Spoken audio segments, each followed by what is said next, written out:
Over the past 15 years, the medical community has begun to realize that the overwhelming majority of individuals are deficient in vitamin D. This has been based on hundreds and hundreds of studies that have shown that those individuals who have highest levels of vitamin D in their bloodstream, the lower their risk of developing almost every kind of cancer, the lower their risk of having osteoporosis and multiple sclerosis, and they lower their risk of suffering from a heart attack. Well, this still has not led the medical community to endorse the use of supplementing our diet with higher doses of vitamin D. However, in the July 2012 issue of the American Journal of Clinical Nutrition, researchers are giving us another reason to be supplementing our diet with vitamin D.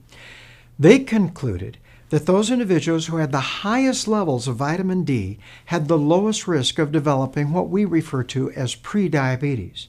These researchers followed nearly 5,000 black and white young men and women for over 20 years and found that those with the highest levels of vitamin D had the lowest incidence of prediabetes. In other words, fewer of these individuals will ever develop full-blown diabetes. This study also showed that those who had the highest levels of vitamin D from their diet and through supplementation had a lower body mass index, a smaller waist size, higher good or that HDL cholesterol, and lower blood sugar levels. Now, all of these parameters are risk factors for cardiovascular disease, such as a heart attack or stroke. Vitamin D is not only a key nutrient in the absorption of calcium, but also in the regulation of the secretion of insulin, and therefore has a great influence on blood sugars. Here is another study that shows the health benefits in consuming nutritional supplements. It is felt that nearly 90% of the population is deficient in vitamin D. I remember a study on lifeguards in Australia showed that nearly 50% of them were deficient in vitamin D. Many of us wrongly assume that if we are exposed to a lot of sun or live in warmer climates, that we will have plenty of vitamin D.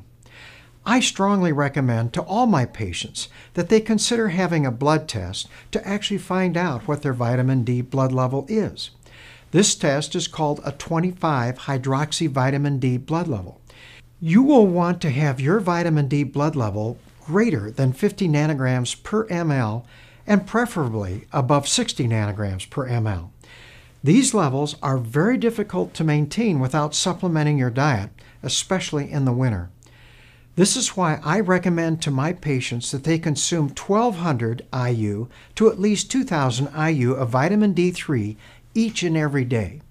This is why I recommend taking vitamin and mineral supplements that provide what I refer to as optimal or advanced levels of nutritional supplementation, rather than a one-a-day vitamin that only provides the RDA levels of vitamin D.